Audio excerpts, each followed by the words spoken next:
to run for? However long you want, mate. If you're on a time, you tell me. So I'm all set.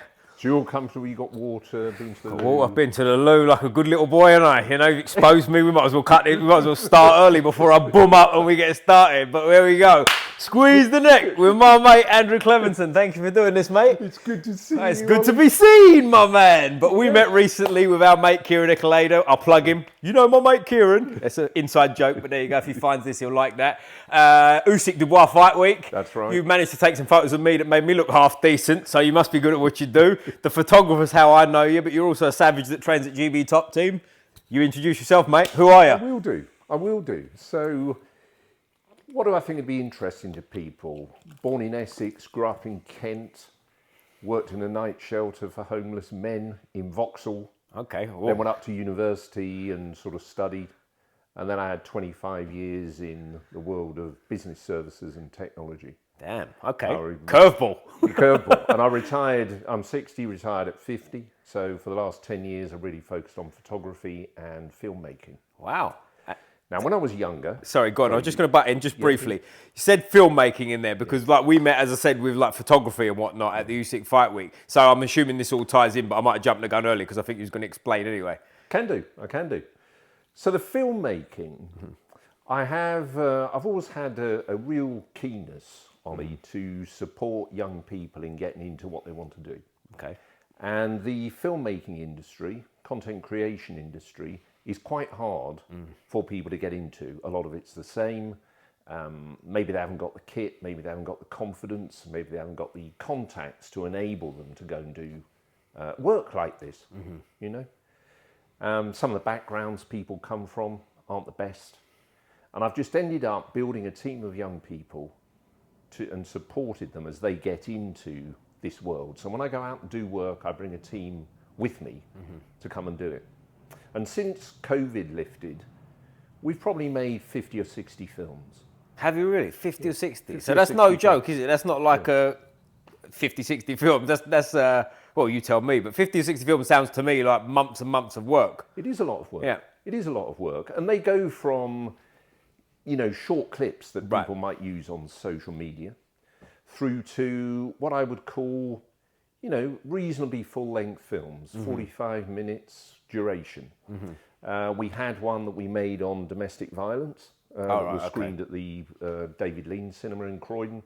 Again, we've just completed a 45-minute film working in a school in Croydon where people are demonstrating all the skills they have in terms of dance, singing, music, comedy, you know, things like that. We put it all together into a show with the school. And we had a number of people from industry like me that would come in and help them put all this together. And then we made the film. And we had the premiere of that a couple of months ago. And we got 3 screenings coming up next week. Damn. So some of it's quite big, some of it's small. We do a lot in the community. We go out and meet people who are doing great things. I don't know about you, I was reading an article in the Guardian today saying people are switching off watching the news. It's too depressing, mate, you know? And it is. There's just certain, you just think, I really don't want the anxiety about this. They're talking about people getting up in the middle of the night, seeing what's going on, worrying. So we getting up to watch the news type watch thing. the news or read something or see what's going on and the stress that it's causing people. I understand that. You know, you've got a war in Ukraine, you've got all these other things that are going on, Gaza and so on. But we try to tell positive stories about things that people are doing in their communities. And we've done a lot of that around these hubs that sprung up during COVID, people helping each other, going out and getting prescriptions for people, going and getting food for them, coming together and trying to solve health problems, whether it's mental, physical, or something else. And I just think some very positive stories came out of that, as well as the terrible ones that we all know about. So we capture that, share those stories with people, which we think about good news rather than bad news. Well, I mean, yeah, with what you're saying there, it sounds, you correct me if I'm wrong, but did you sort of stumble upon this as you retired? You retired at 50, which is relatively young to retire. Well, it's very young to retire, isn't it? Did you sort of, was this like an afterthought or was this always a plan? Well, I think it was a plan B. Because I ended up getting into the world I was in by chance. But I ended up being quite good at what I was doing. which was really going out and winning new clients, companies around the world. Gotcha. So we got a lot of large new contracts as a result of the work that I did. They take ages. Sometimes you'd work on a deal for, a couple of years, 2 or 3 years. These are not small things that I was trying to do. But it's very stressful, and although you get well paid, it takes a lot out of you. Right. And after a while, I just thought, I don't know if this is really me anymore. In the background, always had an interest in photography, and I started going to university and learning and so on. So I've studied at different universities, got a number of degrees, studying now actually at the University of Cardiff, where I'm part of the Doctoral Academy. Is that doing right? A PhD in historic. Jesus Christ, you're like a born again teenager, mate. What's going on here? And like we met, like we'll go back and forth on these. I always jump about different, like from teenagers, retirement, here, there, and everything in between, right? But like we met through the fight world. Obviously, we've mentioned him already. Our mate Kieran. How did you get into the fight world? Was you a martial artist as a youth? So, in my mid to late 20s, I'd also, to go back, I was always quite good at sports at school. I was lucky. So, rugby team, football team, athletics team. I guess you could call rugby a sport. Just about. Well, we're in Twickenham. Well, the ball's the wrong shape, isn't it? Do you know what I mean? Like, I know about that. I used to like playing it. I don't watch it that much, but, I used to play it and enjoy it. It was very physical, which I enjoyed. So I did that at school. And then after I'd finished at university the first time, I got into martial arts, karate. All right, okay. Jiu Jitsu.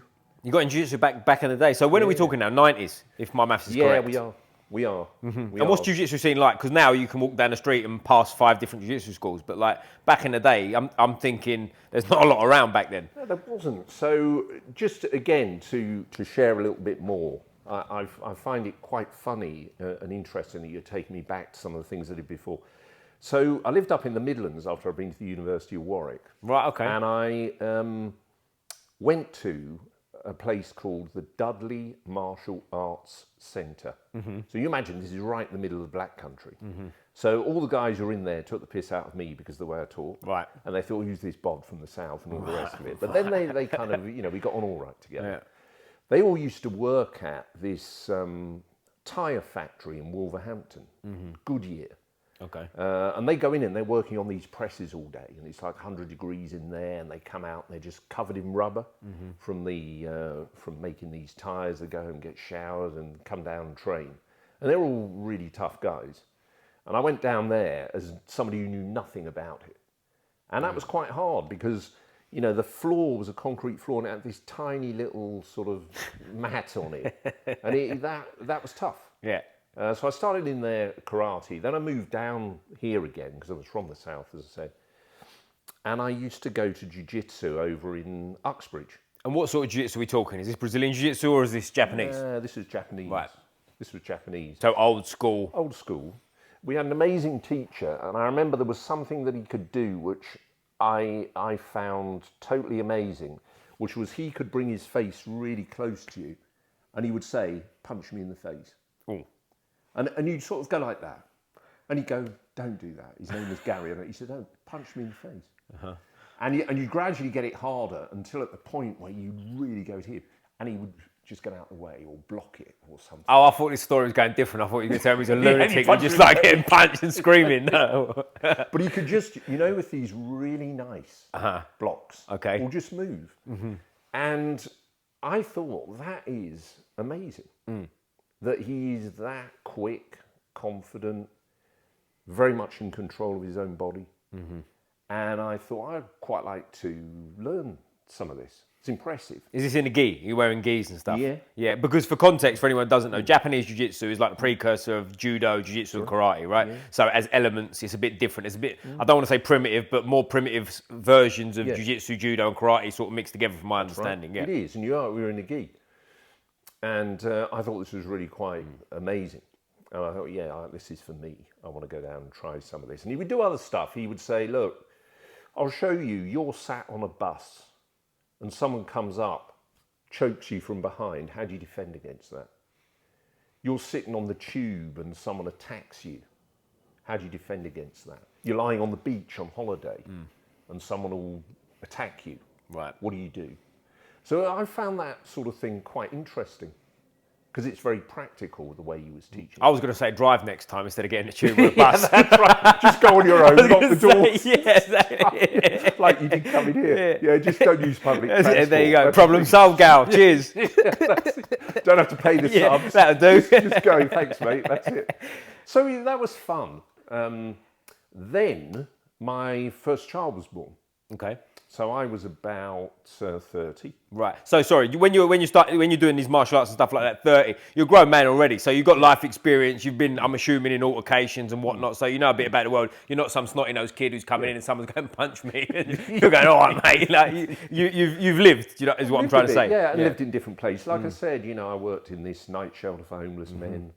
That was really eye-opening for me. Right. Working in there. There were a number of altercations. It was difficult. I remember a time some guy was running around with a knife. We had to lock ourselves in the office. Another guy set fire to the doors at the front of the building when I was working. So there was always a bit of and the world's a bit different back then as well, wasn't it? Do you know what I mean? The world was a rougher place from I think so. You know what I mean? Yeah. So there was a bit of that in it. But anyway, so my son was born. And I was working all hours with the kind of job I mentioned. And I thought, you know what, if I go out, if I just come in from work, pick up my bag and go to the gym, that isn't going to do much good for my relationship or in terms of bringing him up. So I stopped. I found myself racing back on motorways thinking, I've got to be there 7 o'clock, and you can't get there, and oh no. And all the other guys are training and you're getting behind. Right. And it's horrible. And I just thought, I can't make these set times for classes with the job I've got. Now I've got a family. Anyway, I had thought that being at home would help with the relationship I had with my son's mum, but we split up anyway when he was 18 months old. Right. And then I should have stayed with Jiu Jitsu. Should have stayed. It would have been a longer relationship. There you go. Yeah. So we split up, and then I'd see him every weekend, which I did. He's now 30. Actually, lives over in Vietnam. Oh wow! He lived Okay. in Thailand for 4 years, and he's moved to Vietnam. Damn. So he's got some life experience of his own now. He has. I'm going to see him 2 weeks. Brilliant. But anyway, I can come out of that. So I did a few years of training, and then I stopped. And as you do, you get out of the habit of it, and you think, well, that was what I used to do. Now, and what sort of level was you before you stopped? Was you sort of climbing the ranks in class? Because you know what it's like when you're in a class, especially grappling, people have got belts on and whatnot. Like, you kind of get a sense of where you're at. Was you sort of feeling like you're progressing and you're doing it? Yeah, I got to purple. Okay, so yeah, you're properly progressing. I was progressing, and then I stopped, and I was training for Brown, and I just, I couldn't do it. Right. And I think, notwithstanding what you said, I think it was probably the best thing for me to do to stop. But then you just get out of the habit of it. And I started going to the gym because I go to the gym whenever I like, do a bit of weights, treadmill, and fit that in around work. So I just stopped. And then I'd always thought that I would go back. And I remember, I'd be going to work and I'd go past the Busen Martial Arts in Twickenham. Do you know what I mean? Of course, absolutely, yeah. And I thought, right, when I retire, I'm going in there. When you retire, you go. When I retire, I'm going in there. And I went past and I thought, that's for me. I really do want it. And then I retired and started doing all this other stuff, and I didn't. And then after lockdown, I thought, right, this is the time. And what sort of nick are you in at this point? Because as you sit here with me today, you're in fantastic shape. You physically look a lot younger in your body than what you are and whatnot. And as we touched on, which we'll get into later, you train at GB Top Team with the animals over there. And at 60, do you know what I mean? That's no joke, is it? Do you know what I mean? I'm not trying to be funny. My dad's 60. Do you know what I'm saying? Even to have the balls to step through the room at 60 and go, I'm here to train is a big deal, isn't it? And take a step back from that, because some people would step through the door at 60 or a bit nuts and go, yeah, I'm ready to train. You look at them, you go, maybe not here. You know what I mean? Seniors classes tomorrow, do you know what I mean? But you're doing all that. So when you started doing this again, are you in shape then as well? Well, it's relative shape. Right. So I did go to the gym regularly, do weights, treadmill, keep fit. I also, Ollie, I have quite a strict sort of diet. I'm not saying people should have whatever they want to have, but I don't eat meat, I don't eat fish, I don't drink alcohol, I don't smoke, I don't vape, I don't do any of those things. So, I eat loads of fruit, loads of veg, stuff like that. So I have a very strict, if you like, or it's not to me because I've got used to it. And how long have you done that for? Oh, I haven't eaten meat 40 years. Oh, okay, serious. Yeah, Like, okay. fish I stopped eating recently, but I've been on that kind of diet for Right. many years. That's interesting. Okay. Yeah, so Because back in the day, like that long ago, when you're stopping, people must have thought you was a complete fucking weirdo, right? Like, what's he up to? This they guy? do now. Oh, yeah, but they did, and I remember, I used to go. I did a lot of travelling, and you'd go to, late 80s, early 90s, go to Spain, and you just can't get any vegetarian food. Right. The place like that. So. Yeah, but I've been like that. So I was in reasonable shape, but I didn't go straight down to GB. I then thought, right, I'll go to Busen, and every time I went, 3 or 4 times, the door was shut. It was locked, and I looked at the timetable and I thought there was karate, there was a little bit of Jiu Jitsu, but not much. And I thought, quite like to do that. There wasn't any wrestling or any of these things. So I just thought maybe it's not for me, because every time I go, it seems to be shut. There isn't that much. And I just thought, where's near that I can get to easily from here? Richmond. Elevate. Cool. Shout out, Elevate. Elevate, martial arts. Bosh. So I went down there. When did you go down there? 3-4 years ago. So was this like during lockdown times?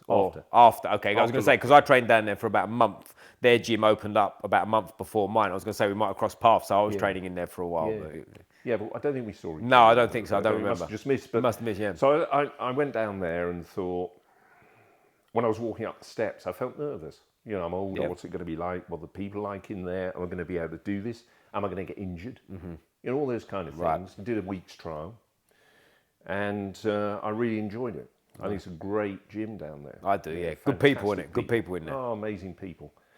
And I started doing some Jiu Jitsu and wrestling with Wally Abdullah. Okay, yeah. Shout out Wally. Wally. I've known Wally for a long time. _96. Don't know him well, but I've crossed paths with him years ago. Really good. Yep. Really good guy, and really enjoyed the classes with him.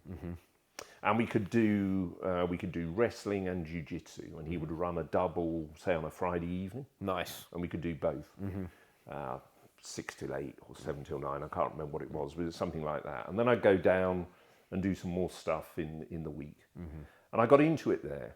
And Big Jack, who's now the powerlifting coach, a great coach for jiu-jitsu and wrestling.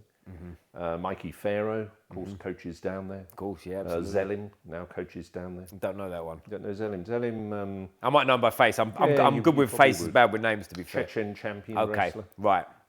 Coaches at Ray Stevens and Elevate and other places. Really great guy. He got bronze in the British Open wrestling 2 years in a row. Savage, yeah.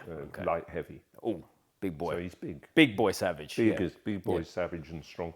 So those kind of coaches down there, and the people you meet, amazing group of people, lovely people, and I enjoyed it down there. And then I started doing a bit at Ray Stevens.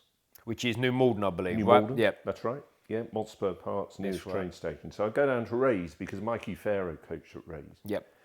And I met Mikey, and I just thought he's such a great guy.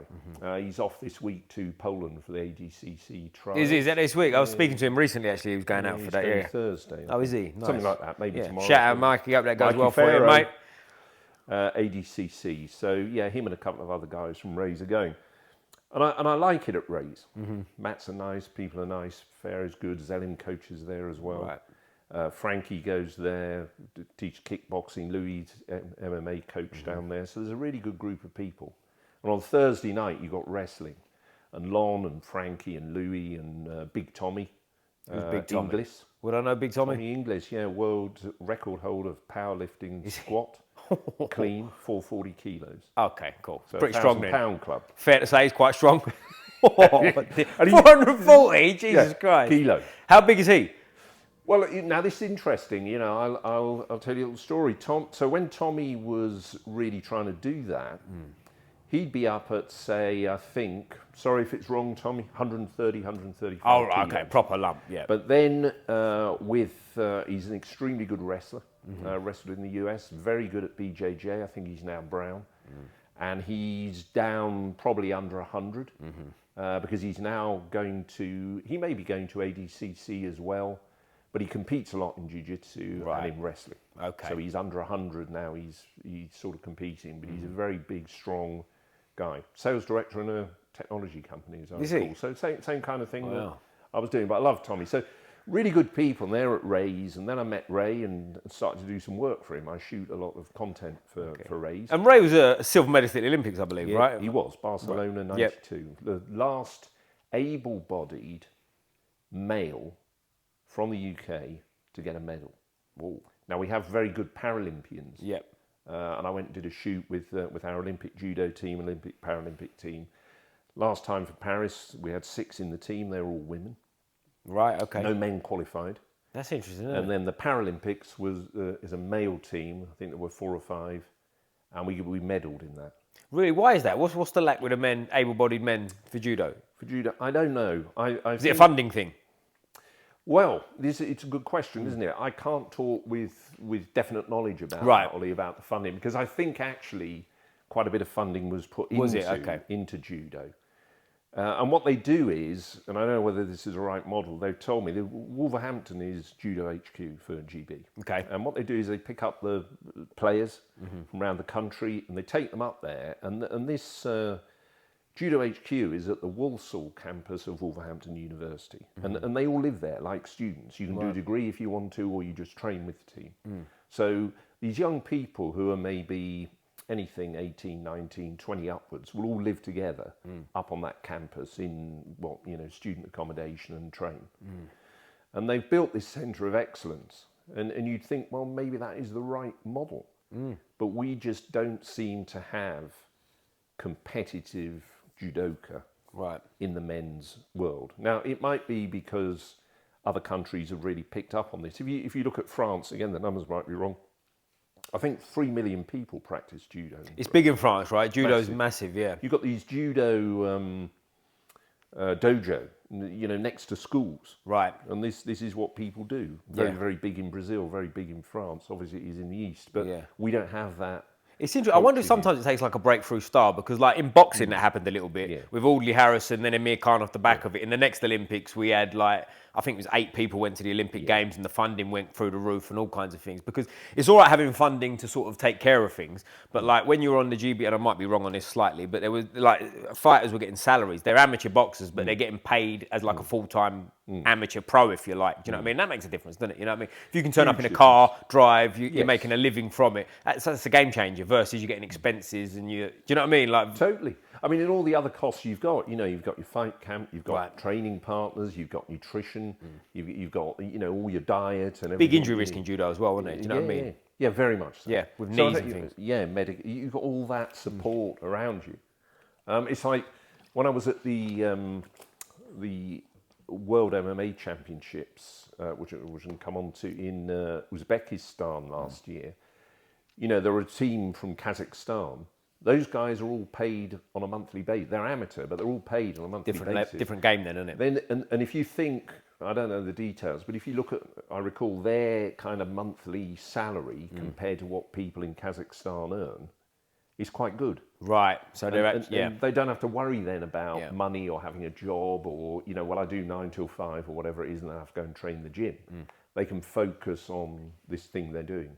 Yeah, well, it's the complete game changer. You can rest between sessions as well, which I don't think people quite appreciate. Like we all know MMA fighters that are fighting at a very good level, but between their 2 sessions, they got whole pads for 4 hours or something. Do you know what I mean? Like that takes it out of you, doesn't it? You know what I mean? The pads. I mean, you know, but I mean, I've watched some of the guys down at GB. It could be elsewhere, but the real power with which they're hitting the pads, and the guys who are on them down there, the Muay Thai coach at GB. Barry, the boxing coach. Yeah. There's a lot of force going through their hands and their arms and elbows. Especially when you're holding kick pads. Kick pads especially. I don't know if you've ever held kick pads for someone. Yeah. But the first time you start doing it like for a while, it's like, God forbid you get some like 100-kilo powerlifter mush turn up who wants to kick the pads. Not that I've done much of it, but you know what I mean? I've held pads for heavy lumps. And when they're kicking on the pads, it is like, 4 hours of this versus your opponent might be napping. That's a game changer, isn't it? You know what I mean? Yeah. It's exhausting. Yeah. You've almost, certain people have their own opinion, but you're almost probably better off training once a day and holding your pads and then going and sleeping rather than doing the second session. Do you know what I mean? Because the second session, you're going to be like a zombie, aren't you? You are. And I think removing all of that, so if you have athletes who are really properly supported, that's fantastic. Certainly the work I do with GB wrestling, Those guys are all kind of amateurs. They're all scraping along. You know, all these clubs. And I went up and I made a film about one in Wigan recently. And an amazing guy, Chris Hoban, who runs this club, Aspel Warriors Wrestling. Okay. It's an amazing place. Great name, anyway. It's just superb, isn't it? Warriors. And he brings these kids in, some of them as young as 3. 3. But mainly you go for age 4. Right. And then train them up to the point where they're teenagers and they can go and see if they can get in the England or British team. And I went up there and they had 20 or 30 kids, and you see all these little kids and they've all got their wrestling boots on. And it's amazing to see, it's just, I just think, wow, that's so good. And he'll get them doing gymnastics, right? When they're older, he gets them to the point, he said to me, they do half an hour of gymnastics to start with because they get control of their bodies. Yep. And you've got people who are walking on the hands, they're doing cartwheels, they're doing flips. And they're getting, Zelim does this sort of stuff, who I mentioned earlier, because he's got that background from Chechnya. You get them to the point where they have this control over their bodies, and then he says, okay, now we're going to start introducing wrestling. But you've already got that strength, and you can see a wrestler walk in, you think they're a wrestler because they've got that sort of physique. Yep. But he does that all in his own time as a volunteer, running this club. He makes no money out of it. The little bits of subs he gets just cover the cost of the place. I've seen him at the end of the sessions, he's there mopping the mats with one of the young girls that trains there. And he'll lock up, go home, and then he'll do it all again. It's mad, isn't it? It is. Not for money, just for the love of the game. Just because he loves it and the progress he sees with these kids. And he takes them around the world competing. I was over and met him, the Tallinn Open in Estonia, wrestling. If you haven't been, it's an amazing event. 2,800 wrestlers are there. Right. Okay. Is this all ages, or is this senior? It's generally young people up to about 18. Oh, okay. So like a junior youth, sort of junior and youth. Right. Right. But 2,800 wrestlers from around the world, and they have training camps. And the women's training camp was run by a Japanese woman who was an Olympic gold medalist, and then the boys and men's one was run by American top team wrestlers. Wow. And you've just got all these kids. And Ollie, this is one of the things I just love about martial arts. Right, I'm getting really excited about this now. There's kids there who've never met each other, don't speak the same language at all, because you've got a lot of kids from Central Europe and Eastern Europe, and they don't speak the same language. But the coach will say, we're doing single leg entries, we're doing double legs, we're doing throw-bys. And they know what that is. Right. And they train together. And then they swap shirts. So this kid in the Aspel team came with a USA top, his rash guard. And the coach said, how did you get that? He said, well, I just swapped it with the guy I was with. And the American guy wanted the Wigan one, and he wanted the American one. That's a good swap, isn't it, for the guy from Wigan? Yeah, that's right. Could sell that. Yeah, I was going to say, yeah. Get 10. I'll see you next year. Yeah. But this is what it is. It's a language. Yeah. And a way, and then you just see people training together. Yeah. And they've never met. And there's this world of wrestling and this respect people have for each other and the fun it is and the way it breaks down barriers, and everyone's there just enjoying that thing, and that's very important to me. Yeah, and I'll tell you what, wrestling specifically, I find that it's like, you wrestle, wrestling's a tough sport, isn't it? To me, wrestling's king of sports. I've lost some of the fucking jiu-jitsu guys who go, you bastard! Wrestling to me... Kieran and boxing. Do you know what I'm saying? Yeah, sorry Kieran, do you know what I mean? I'll take you down next time I see you, how about that? But it is, do you know what I mean? My background was boxing, so it's not like I'm a wrestling, like, what would you call it, like, whatever, but like... When I found wrestling, I was already a blue belt in Jiu Jitsu, and I was just lucky enough to stumble upon a Bulgarian champion. Shout out Lubo. I don't know if you've come across Lubo Kumbarov. Just one of these guys that, aside from being a top wrestler himself, he's like, just a great coach. He puts the point across. I was lucky enough to go to Bulgaria with him, experienced a bit of what I was a grown man, but even being on the mats with people, that kind of like, they pretend they don't speak English situation for a couple of days till they've slammed your head in the mat a few times and you keep coming back. And now they speak perfect English and all that stuff. But it was just a mad experience. Like, to me, I'll tell you what came to mind while I started speaking about it, actually. You said about the kids. when I was there after the adults class that I trained in, obviously, there was a kids class from 6 to 9 years old, and their warm-up was like backflips down the mat, like, and they're 6 to 9, do you know what I mean? And this is a warm-up. Like, when you're up close to it, it's a different level of athleticism to like, to what we're used to, I think. Like, and again, coming from a boxing background, there's a lot of fit people, but you're not seeing them do backflips down the boxing ring, are you, to warm up, you know what I mean? It's a different kind of... It really is. You know? It is, and I think it's the way you build elite athletes. Yeah. You know, the guys we've been talking about, Kazakhs, Uzbeks, the Chechens, the Georgians and others, they've got this background where people do this. Funny little story for you. When we were in Tashkent, Uzbekistan last year with the MMA World Championships, we had the England team there, and an ex-UFC guy was coaching the team. We booked this gym in Tashkent, and we all went down there, and it was supposed to be like a private, you know, training session for the squad. And we got down there, there's about 20 Uzbeks, you know, on the mat, and we said, you know, come down to use it. I was shooting, you know, photographing the guys whilst they were doing this, and he started taking the class. All the Uzbeks just joined in. just jumped, mixed in. Because, you know, he's going, right, well, we'll do this, you know, single leg entry and takedown, we'll warm up some pummeling or whatever it was people were doing. These guys just going, I can do Just sort of looked over and straight to the mat. It's funny, isn't it? It's funny. And they're all massive. And they've all eaten, you know, horse is very popular there. I don't know whether... Is it? Is that right? Yeah, a horse there. It's like... Norway in place. So you know, you've got these guys, they're just colossal. Yeah, I'm ready to go. And they all just joined in. I mean, it was all quite friendly. Yeah. But we were a bit surprised. So that you can look at them, they've got this physicality. Yeah. They've got this toughness, and I think you really do get that with wrestling. You do. I don't know if you ever come across, I'm sure you've seen it on video, you know when they play that like basketball rugby game? You ever seen that? You ever been a part of that? No. So when we was in Bulgaria, they did that one day, and they started, you know, like, English isn't like the first language, right? They were speaking to each other in their language, so the ball was getting thrown around. They're not bouncing the ball, and we've all got wrestling boots on. You've kind of got an idea what's going on, but you don't really, right? And someone threw me the ball, and I just did the classic sort of... And I'm going, ah! And then someone sprinted towards me. I had to off the ball quick before he like speared me from behind, you know. But it's like all rules go, you know. There's people like rear naked choking each other on the mat and whatnot. Like, but the ball's up there, like get off me, you know. No, it's funny because from my experience, and someone might disagree, but from mine, none of them can shoot. So like every time they shoot the ball, it misses. So it's just a tear up when the ball lands, you know. It's an excuse. Exactly, yeah. It's just an excuse to like the baskets that you throw over there, just have a tear up. But it's a mad experience when you're out there. But the reason I say it is because like the physicality of these people, grabbing a hold, locking up with them, you go like, this ain't like being on the mats in like England, is it? Do you know what I mean? Like, and it's not that we don't have people like that. Of course we do, but it's not everyone like that, right? Like when you're on the mat, you know what it's like as you move around. There's different sort of levels of round you're having, right?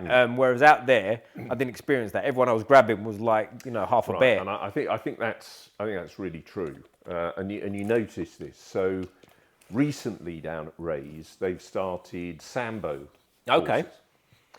And this guy, James, that runs it, known to a lot of people as Judo James, actually, but he is a black belt in Judo. But he's been and trained in Sambo in Moscow. Sure. So he's gone to Moscow Sambo clubs. Wow. Right, that's tough. That's got to be tough, I was going to say. That's got to be tough. And you've got Sports Sambo and you've got Combat Sambo. Right. And Sports Sambo, I hope this is right, James, is, you know, it's Judo, wrestling and Jiu Jitsu. The Combat brings in the striking. Basically like amateur MMA on a mat, isn't it? It is, with a jacket. Yep. Yeah, with a gi and short shorts. Questionably short shorts. Exactly. And boots as well. And boots. Boots. Yeah. So you've got...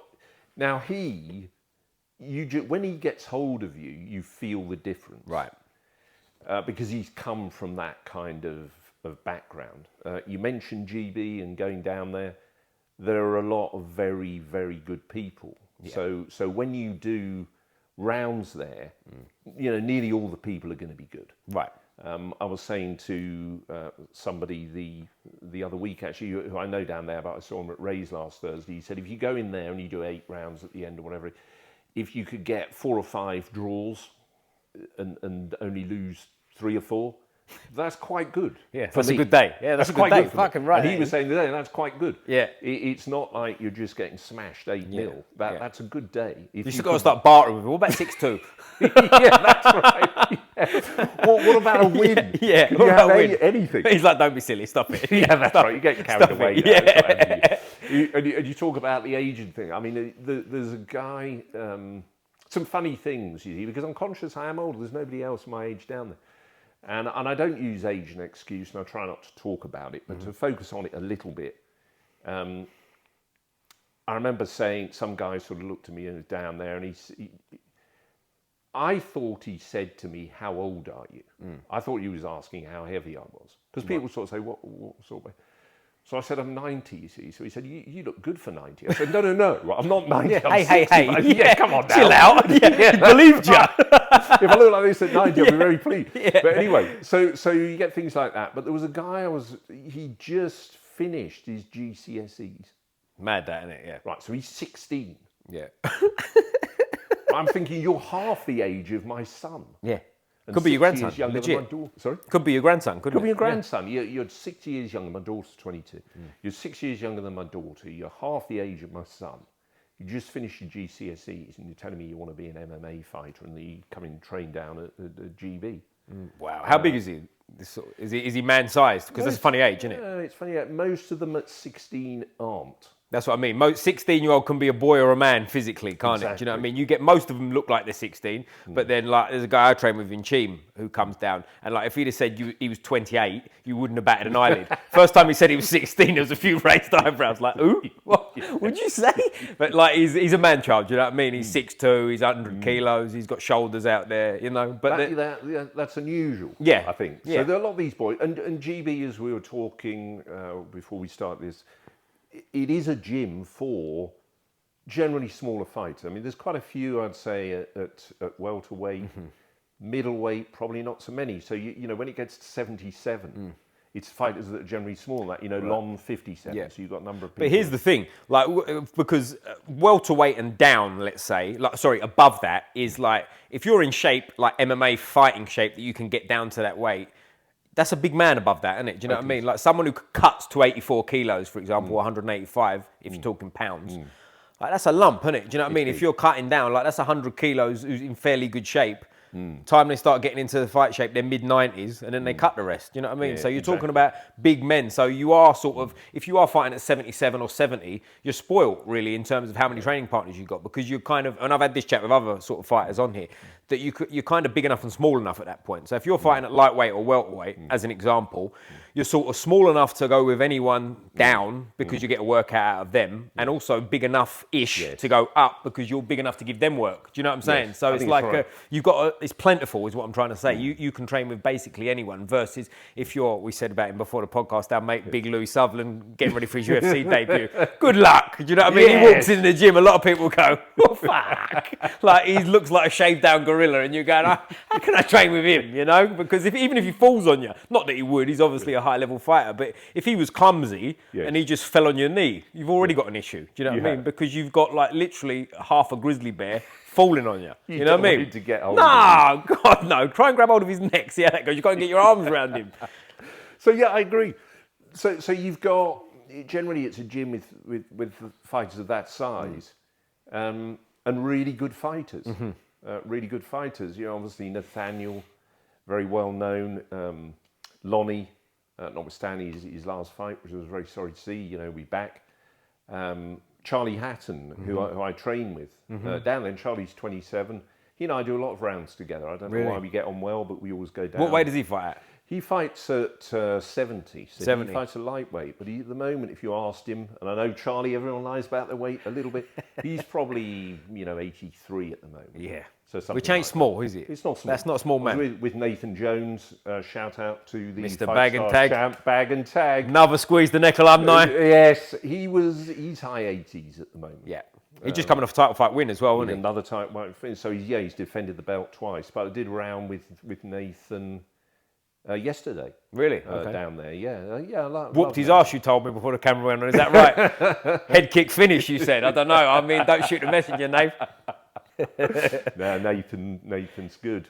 And yeah, so you've got a lot of good people down there. There's a lot of names I will have missed, and also, as you know from interviewing her, Kate and the female team down there. There's half a dozen very high level women fighters down there as well, which is great to see. So it's a flourishing gym, but it is an MMA gym. All the other disciplines really contribute towards that. Right. And therefore, in all the classes, you may do some wrestling, Jiu Jitsu, boxing, kickboxing, Muay Thai, etc.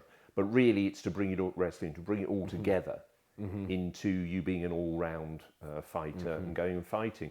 And I think last Saturday, it was the first weekend of the year that there wasn't somebody from GB on a fight card. Is that right? Yeah, it's impressive, isn't it? They're fighting all the time. Well, I mean, every time I go to a fight night, any type of fight night really, boxing, MMA, unlicensed, pro, whatever, I always bump into someone from GB. Do you know what I mean? There's a big presence on every sort of show at all levels as well. Do you know what I mean? Because I think when a gym like that, which has got such prestige and such high level fighters, like you say, there could be an element of like, don't want to go through the door because of that, right? But at the same time, it's not that kind of vibe, is it? You go in there and it is very sort of like not everyone's the same on the mat, obviously, but like everyone's the same in terms of everyone says hello to everyone, don't they? So it's a good environment. It is, and we get there's people who come from loads of different gyms who'll come down. Some of the England squad for the IMAFs came down and trained down there. The squad moves around the country. They go to Intensity, or they go to Next Gen, or they go to GB, and all the Paul Kelly, who's the head coach, organises all this number of clubs in the Midlands. Is that right? Paul Kelly, the former UFC fighter, Paul Kelly? No, different Paul Kelly. Different Paul Kelly. Okay. But a black belt, BJJ, and very experienced martial artist. So people, I think it's good. Go to different gyms, meet different people, train with different people, solve different puzzles, problems. Right, and that's a lot more sort of alive and kicking nowadays, isn't it? Like back in the day, I'm sure whether you've experienced it, like if you was from one club and you went to another club, this was a big no. You belong to us, and how dare you, and all that. Whereas nowadays, like everyone I know at GB, they seem to be like, if you watch their Instagrams, they're training here, there, and everywhere, right? They're doing like the classes at GB. They might do a private there. Then you see them over Ilford with Big Sam or whatever it is. Do you know what I mean? And it like them days, I think of the sort of linear. You're with us and we train the right way. They're gone, aren't they? Do you know what I mean? They're dying out. I think they are, and there are some clubs, and I won't mention any names, and some brands, if you like, in the world where they really want you to just buy all their gear and wear it and go to their club. No names, but we know. We all know. And I just don't like that. No. To me, you get better by solving different problems, solving different puzzles, meeting different people from different parts of the world who come and train, have different specialisms that you can learn from. Right. And that to me is very important, and being open-minded about how you do that. And also, in those places, I mentioned Charlie again, you've got people who are dedicating their lives to being the best they can. So him as an example, he'll go and train, but then when he goes home, he is watching Khabib, he is watching John Jones. Right. He will study fights and think of techniques and ways in which he can improve himself. And it's a full-time job for him. He's just gone pro, one on Fight Star, and he'll hopefully go on Fight Star, which is moving to Bradford for the next one. Is that right? Yeah, October the 18th. It's South Asian guys that run Fight Star, and they're going to take it up to Bradford. Very good. 3,500 seater stadium. Nice. That they're going to go and put Fight Star Bradford. In. Wow, okay. It's going to be really amazing. And, you've got people who are dedicating themselves to this, to be the best they can. Yeah. They'll find out how good they are.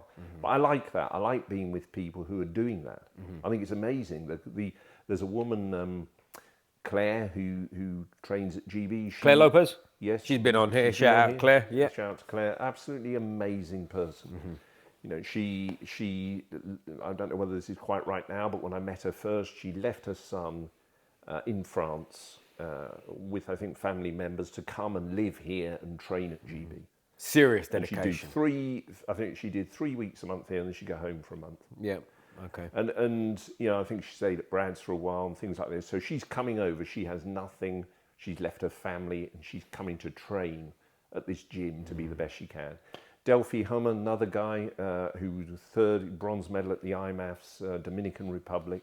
Absolutely loved Delphi. He had his pro debut on Topuria's card, WoW, in Spain. Oh, okay. And won. And Delphi's from Dominica, and he's left, again, left Dominica to come and train here, been here now a couple of years, and he just goes And that's down like to a GB. level of dedication, leaving countries and leaving families behind to come and train. That's like a level of dedication I think most people can't even fathom, right? Like, it sounds cool, doesn't it? Like, oh, he's left his country or she's left her country, they're coming here to train. Oh, that's double fine. But there's a reality to that, isn't there? You come here, you got to find somewhere to live. You got to wake up in the morning, go and train, and like, God knows when you go to an MMA gym and you're training like a lunatic twice a day, 3 times a day, the knee don't feel great, this hurts, I'm tired, you know what I mean? I'm hungry, maybe, especially if you've got that level of dedication, you might have enough money to sort of get the right foods in your system, the whole deal, right? So like, to come here and do that is a level of dedication in its own, isn't it? Yeah. And I could imagine doing it going from here to Dominica, but the other way round. Right, yeah, weather's good, isn't it? Well, that's what he's saying. I was talking to him yesterday as we were going in to get a shower, and he said, I said, Delphi, you're looking big. He's 57, I think he fights up his back. I said, back? He said, yeah, I've been surfing. Right. And then he was a lifeguard and stuff like that. And it's just, the cardio, it builds up on the board. And he was talking about all this stuff. Right. And these guys are just giving up everything. Yeah. Charlie's given up everything he had a business, a fantastic carpentry business, which he's passed over to a family member where he's earning a lot of money. And he has stopped doing that to train at GB. Damn. And be a pro fighter. Delphi left his family, and Claire left her family. And the other side of that as well, like, you got to think, like, these, I don't know about these people specifically, but people that give up a lot like that, they've also got the other side of it. Like, their family's going, what the fuck are you doing, you idiot? Do you know what I mean? What do you mean you're going to go abroad to fight? You know what I mean? Like, there's got to be an element of that as well, isn't it? There is. Yeah. There is. Charlie's family has said to him, well, what are you doing? Yeah. What is the plan? Yeah. You've got you're 27, you've got a great business, you've got clients paying you money to go and build wardrobes for them. He told me he's putting in this oak staircase for them, and there'd be good money for doing that. And you're giving all that up to go and fight at the O2 on this thing called Fight Style, where... Well, what's more exciting? Building a fucking wardrobe, Dad, or going and fighting at the O2? I can probably come back to the wardrobe next month, can't I, if this goes tits up? You know what I'm saying? I can still walk. Do you know what I mean? Yeah. Exactly. It was funny because I met, there was a guy who is about my age whose son trains at Ray's. His son's actually 16, so he's about my age, so he had his son quite late. But his son just wants to be an MMA fighter, and he said to me, Andrew, what do you think of that? Is it the right thing to do? Because he's got locked on to the bright lights of the O2 and the cage and everything else. And we had a conversation about that, and is that a good thing to do, or do you need a plan B? Clarence Dedger, who trains at GB and coaches at Elevate and Ray's, Clarence is in the England MMA team, Right. Although originally from Albania. Clarence just got himself a law degree. He just graduated Kingston this summer. So he's got a law degree, and he's going to go as far as he can and fight in the MMA World Championships. Well, I think that's a good thing. Yep. Because, anybody can get injured and be out. Yep.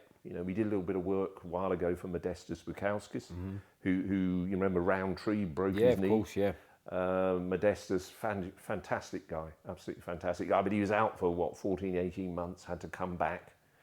And you can just be out. Yeah. And then, as we were saying, he hoped he'd be on UFC London. They said, no, go to Perth, Australia, fight there in 2 or 3 weeks. It's all right, it's only around the corner, so fucking hell. That's a bit different, isn't it? And then he had to go, I can't remember if it was Las Vegas or Colorado, and then he had to go to Rio. But, it all sounds glamorous, but you've got to get your team together, then you've got to do your fight camp there, you've got to fly over. It's glamorous when you're in the team, I think, isn't it? If you're fighting, there's a lot of stress that goes with that, because you're not going to Colorado for a jolly up, are you? No, you're not. You're stressed out, and like, you've got to win. Of course you have, yeah. You've And like anyone, got half the money on a win bonus. Of course, and anyone who's ever done any kind of fighting at any level, you know how stressful that is in the changing room beforehand. I'm not necessarily talking about grappling. It's a little bit different. It's a tournament, and you're out in the open. It's not that it's not scary, but you know what I'm saying. Like, if you're about to get punched and kicked, and you're in the back, there's a moment of like, fucking it. Do you know what I mean? Like, and you've got to fly. Yeah, of course it is, and you've got to fly to Colorado. You're not necessarily. I can't speak for other people, obviously, but like, the paycheck ain't necessarily at the forefront of your mind at that particular moment, is it? Like, that's a scary time, and like, it's very scary. And there's another whole area that we haven't talked about, but interestingly immensely is the mind of the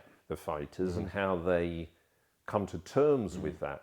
I watched this podcast, Aspinall, talking about what it's like, and he said, there'll be people that say, I don't worry about it. He said, they're idiots. You're going into an arena where somebody could just knock you out, and at his level, heavyweights, we know what that is.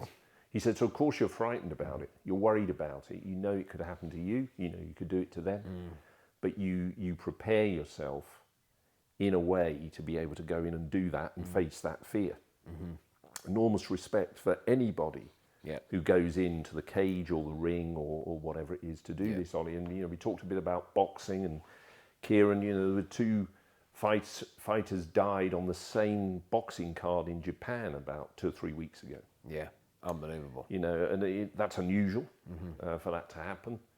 And I don't know what it is. It may be the weight cuts or things that people are doing. I worry about weight cuts a lot. But I think boxing is a lot more dangerous than all. I know a lot of people say it, but I do think boxing, in terms of health, as in living or dying situations, is a lot more dangerous than MMA. Obviously not for injuries to your body, but I'm talking about you're getting punched in the head a lot. Do you know what I mean? Yes. And it's not that regulated in some places. I don't know what the situation is with the Japanese fighters, but some fight cards are like the Wild West, aren't they? Do you know what I mean? You go out there and it's like, what medical supervision are they getting, if any? Do you know what I mean? And it's, again, not specific to them, but certain shows is like, they don't know if you fought 2 weeks before. They don't. I know people recently, I won't mention names, but have fought on unlicensed shows, got knocked out, fought the next week, lost by stoppage, fought again and this is a big guy. So he's getting punched by a heavy lump, do you know what I mean? And you go like, this man's in his 20s at the moment, but don't do that forever, because Jesus Christ, how are you going to be when you're 40? Do you know what I mean? If you keep going down that road and you're getting smashed all over the place, everything's head. He's not getting kicked in the leg, is he? And no. It's like... I agree with that. Yeah. I agree with that. And there are then brain injuries. Yeah. And also the cognition, being able to think and speak and join it all up. That gets quite difficult, I think, for people. I've seen some of that. So yeah, with boxing, I think it's worse. MMA sort of looks worse, but I'm not sure. I think it's worse for joint injuries and things, obviously, right? Yes. Like people are probably going to have more problems with their knees and hips and ankles, elbows, whatever, than a boxer, for obvious reasons. But it's the old, like everyone says it's not me breaking news, is it? But if me and you are fighting and you chin me and I go down and you follow it up, it's stopped, isn't it? Whereas if that's boxing, I might get up. Yes. Get myself together for you to do it again and again and again, And I've seen examples of that. And the fights as well. 12 rounds at top level is a long fucking time. Do you know what I mean? Minutes. That's an awful long time, isn't it, to be in there? And I know MMA is 25 minutes, and you could argue that it's harder. It's definitely a harder sport, obviously, right? But at the same time, there's ways to not hide in MMA. But again, I've got options. Do you know what I mean? If you're beating me senseless on my feet, forget I can't take you down. I can hold on to you for a second, nick a breather. You know what I mean? Whereas boxing, you've got no option, man. You're just going to get punched again. And if you're tough, which you're going to be if you're at any kind of good level, you're going to stay in there, you know? You are. Keep getting thumped. Keep getting thumped. You are. Know? You people are. die in boxing, don't they? People do die. People do die. I mean, Duplessis, Kamzat just controlled him. Yep. I mean, he's not, the strikes were not that much. So Duplessis comes out, actually, there's not really... And that's a great example because it's such a dominant performance. But Duplessis, obviously pride's hurt, and he did take a beating. But at the same time, what are we now sitting here, probably 2-3 weeks after the fight? Duplessis, I'm sure, is walking around physically pretty good, isn't he? Do you know what I'm saying? It's different, isn't it? Whereas if he'd been punched up like that, in that much of a dominant performance in boxing, exactly. Jesus Christ, what state's he in? Totally different. Yeah, it is. Totally different. I forget why I went on that rant. We were talking about something else then, weren't we? And I went on a danger rant. We talked about a load of stuff. What else do you think we should be covering today? Well, here's an interesting one. You brought up there, the Duplessis versus Hamzat fight, tying it into sort of the stuff we were talking about in Eastern Europe and the Russians, the Sambo, the grappling, etc. And the 16-year-old that you mentioned about going on a career. See, my view on that is, the dad saying, like, and I don't know the guy specifically, and it's not around, but if the kid's got something about him in terms of he can fight and he's got an ability, I'm not talking about some kid that's like a dreamer and he's not very good. But like, to me, at 16, you got to go for it, ain't you? What are you going to do? Like, not do it and go and like get a safe job? Like, you're 16 years old. You know what I mean? You can change your mind and do that at 24, 25, can't you, if it's not working out? Like, what do you think about that? Well, I've got an example. I'll give you an example of what I think is one of the most amazing stories from this world in the last couple of months. So I was sat at home, I was watching Sky Sports, And it got to the adverts, and I don't know about you, Ollie, I'm not really keen on adverts, so I just thought I'm going to just switch it over onto a different channel, and I sometimes put it on Sky News, see what's going on. So I switched it over, and it wasn't the adverts. Normally, I think they're quite well synced up, so all Sky just goes to ads at the same time, but it didn't. Anyway, there's a woman there who's the anchor, and she said, right, I've got an amazing story for you today. We're going to Hull. There's a young boy who is 15 who has just got himself a place in a Japanese sumo stable. And they went up to Hull, and there's this lad, he was big, a big lad, not hugely fat, but big guy, what you could see. And you sat there and they said, oh, you know, good to meet you. This woman said, I'm pretty sporty, know a lot about different sports, don't know much about sumo. How's this happened? You know, and he goes, well, my dad, who was Estonian, sat with him, said, you know, he got me into a bit of wrestling, and then I went over to Estonia and they had these sumo comps. And I started getting quite good. And then they had some sumo cup, a world thing, and he won it. And they thought, oh, this guy is actually really good. So he came back over here, and they said, the Japanese said to him, you're allowed one non-Japanese sumo wrestler in each stable, only one. So you imagine that if we had gyms and there were only one person who wasn't from the UK in them, I think it'd be a lot worse off. I think our rankings would go down. There wouldn't be many at GB. Yeah, no. So you know, they said we think you're good enough. So he has got himself a place, and he finished his GCSEs. This was in whenever it was, June. And the next day he was flying out, and he is now in Japan. And is this an adults camp? Is it? He's 15 and he's 15. Well, the stables there. These are the stables from which the great sumo wrestlers come from. Yeah. So it's like the equivalent of like a centre of excellence for a football team or something like that. Yeah, it is. It is. St George's Park or whatever. Yeah, right. Something like that. So he's got to he's gone over there, and he will start. First of all, I thought it was very interesting. He has to pass a Japanese language test to get in. Wow. So he's 15. He's had to learn enough Japanese to be able to get through this test. Man. Then he gets in there, and that is then his life. Yeah. Living in this thing.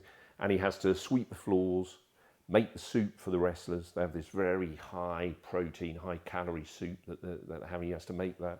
Forget the name of it.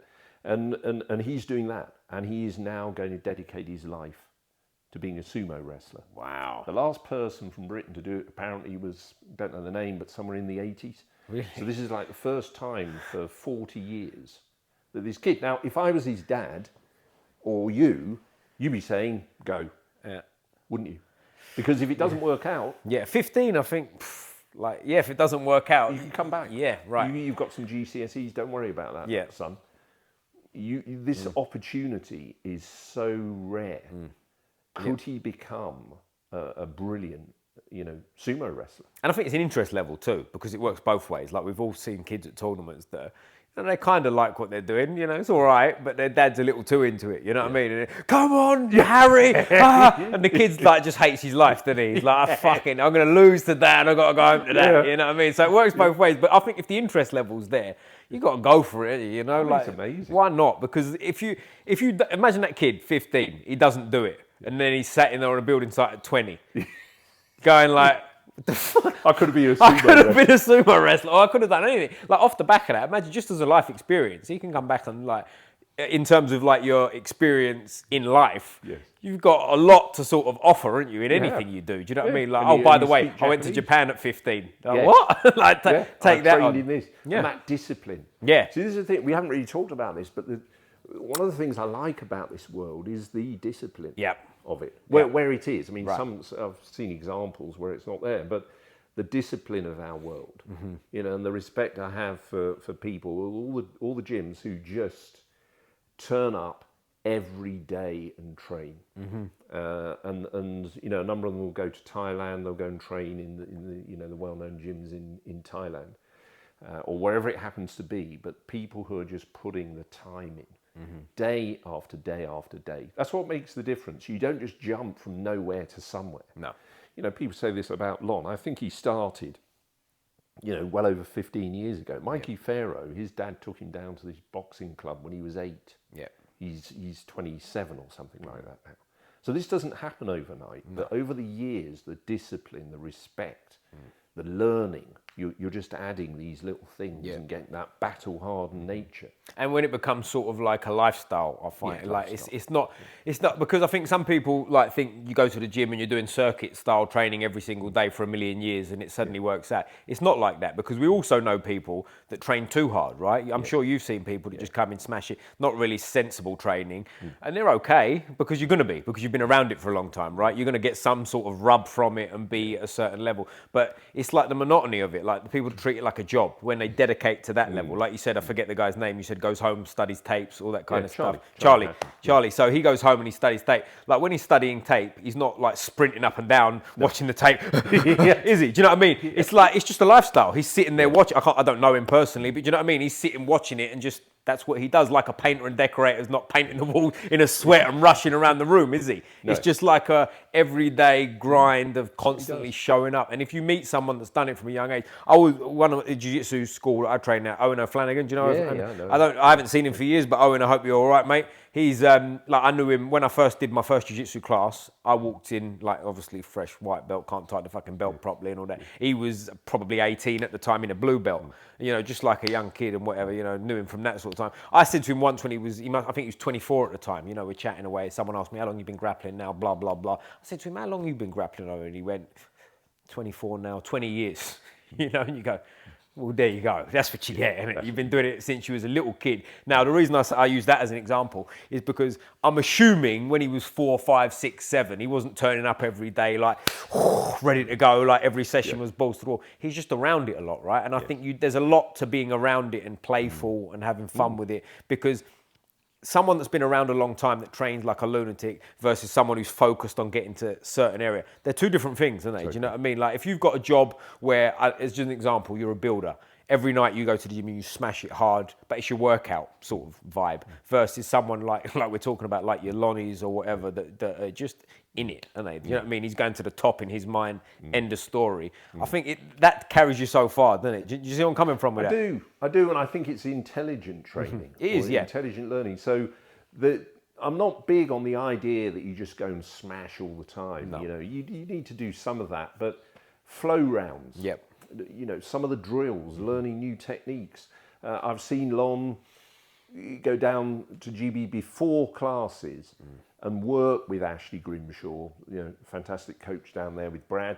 And Ash I can see he's teaching him escapes, you know, from certain positions on the floor and things like this. And he's doing that before class.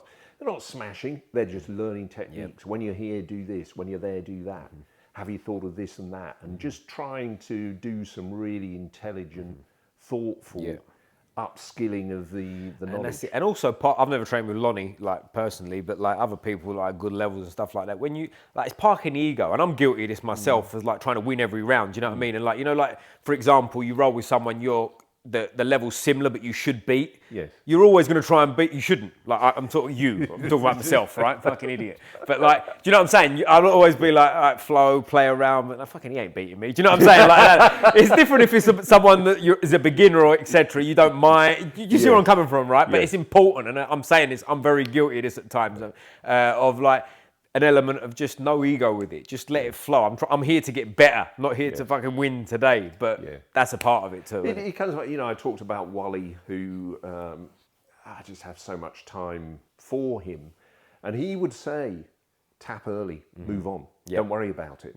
It's not, you know, don't get your arm broken. Don't get, you know, your wrist locked or your foot locked or whatever it is. Break your knees, whatever it happens to be. You know, tap, carry on. If you get choked. That's the way it should be. Well, Gary Tonin, I did you might have been there, it was at Elevate actually. It was a seminar with Gary Tonin. And he said when he was in, I think it was the Blue Basement at the time, like Henso's in New York, he said he tapped more than anybody. He's like, anytime anyone caught him with something, he's like, oh, stop. Like, you're not destroying my body. And it's obvious, isn't it? But we're all idiots enough to go, oh, fuck. Now I'm limping for 3 weeks, you know? I didn't need that, you know what I mean? But there is an element of just like, it is what it is, isn't it? No one's going to care that I tapped you on a Wednesday, fucking 2014, are they? Like, no one remembers. They're not. Doesn't make a difference. And this is, you know, sometimes, and I've seen this, You know, Louis Bricus, what a great guy. Shout out Louis, he's been on here twice actually. He's just absolutely amazing. Brilliant guy. So about Louis, and Louis, you know this, when I went to Elevate, I was saying to you, so I was 57, whatever it was, walked in, and one of the first people I saw there was Louis. I looked at him, and I tell you what, I was scared to death. Because you just look at him, and you just think, shit, are people here like, is everyone like him? I'm just hoping, I'm really hoping they're not like him. Yeah. And you know, I've seen Louis, he's been injured before fights. Yep. I remember he had a very bad eye cut once, ribs, hand, I remember. He damaged his hand, and this is, you know, hard sparring in the build-up to a fight. And it, you know, it doesn't really matter so much. You can do some quite hard rounds. Nathan said something, you've got to get to the fight. That's the thing. And I think, you know, Nathan's obviously older and been around and done it all, but you know, I think it's not necessary just to smash each other all the time. No. You can't all the time, can you? It's like you said, some of the time. It's got to be a short element, because there's a trendy thing nowadays as well. People go, no, I don't think you should spar. Like, listen, that's complete nonsense to me. If you're getting ready for a fight, you've got to spar, right? There's got to be risk. It's got to be up-tempo. Feel it. You've got to feel it for real. But like you said, it's a short period of time, isn't it? You know what I mean? And everyone's got their own opinion on how long. But I tell you what, since I've been doing this particularly, in my head, it was always kind of, I thought this in an element. I think a lot of people will. But speaking to a lot of pro fighters, every single person, maybe a couple of exceptions over the 100 and whatever episodes I've done of this now, will sit there and similar say 6 to 8 weeks is like the sweet spot of that kind of like what you'd call a fight camp. Do you know what I mean? Training year round, but 6 to 8 weeks is when you crank it to the point where it's like, this is it now. This is time, because you can't live like that forever, can you? And if you try, firstly, you're going to get injured, but also what I think happens as well is the intensity, what you think you're putting out, sort of diminishes a little bit. So your sort of 100% is not. Do you know what I mean? Yeah, it tails off. Of course it does. I think it tails off because you get used to that too. So you'll get used to sort of like planning a spar. I don't know if you've ever sparred with someone striking when you're sort of overcooked. You kind of, you have to sort of game plan, if you like, even if it's not consciously. So your whole level goes down, and then for weeks on end, you're sort of sparring shit because you're like, you're trying to go, but you're like, in a minute. You know what I mean? Yeah, in a minute, I'll pull the trigger. It's true, Ollie. And with that in mind, and this is something, again, Wally, thank you for this. I told him what my training, I used to go and train 6 days a week. He said to me, Andrew, don't do as much as that. Yeah. Cut back. Very clever. And I then, you know, my wife's saying to me, Carol, you know, thank you to get her, you know, you should cut down. So I cut down to 5. And then, you know, I now do 4 days. Yep. And I actually feel better for that. Right. Because you get that little bit of recovery time in between things. And I'm doing different things, a couple at GB and then wrestling at Ray's and Sambo at Ray's. They're different things. So I think that's important, to try to give your body time to recover. Yes, If definitely. you just flat out all the time, it will, you know, taper off. Well, I had on here a bare knuckle fight. He's fighting this weekend, actually. It won't be this weekend by the time this comes out. But Danny Worsfold, he's getting ready for on BKB. And he said he's 40. He's getting ready for a bare knuckle fight. And I'm not saying anything he didn't say on the podcast, so it's not like I'm giving away secrets. But he said, like, he went through that, his first bare knuckle. I believe, I'm saying it a bit wrong, mate. Correct me, or someone watched the episode and correct me. But it was like a situation he was going, training camp, I'm going to train twice a day, 6 days a week. He said, like, a few weeks in, he was like training 4 days a week once. He said, because that's all you can do if you're training at that intensity. Do you know what I mean? And I believe in that. Like, the more experience you get, there is an element of train really hard, rest, train really hard again. Now, at the same time, you can't do that forever in terms of if you are in that sort of 6 weeks lead up to a fight. Sometimes you have got to ignore your body a little bit and go, well, fuck it, I've got to train hard anyway, right? Yeah. But in terms of like, we're sat here now, we haven't got a fight lined up, either of us. We're both tired now from our morning session, as an example. Let's go and fucking smash it tonight, Andrew?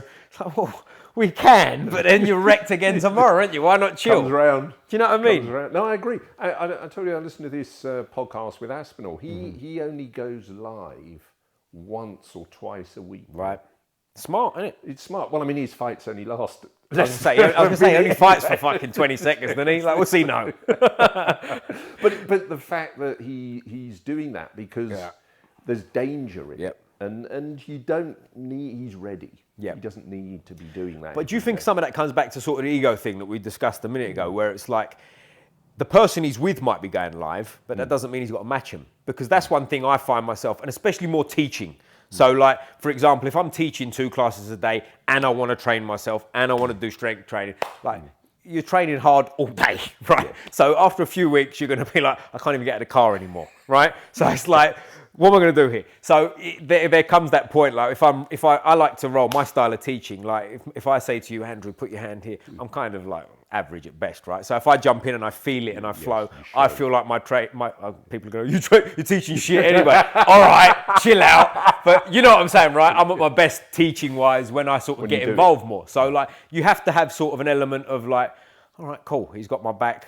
I'll play the game. Do you see what I'm saying? And that's not me trying to say I'm so good at Jiu Jitsu I can let you have my back. I'm not saying that, but you know what I'm saying? Like if there's a strong, like energetic white belt, if you like, I don't have to match him for that. Do you see what I'm saying? Let him get to the position, flow out of it versus. But at the same time, the benefit of that for me is I'm still in there and I'm still thinking. And at the end of the session, I don't have to go.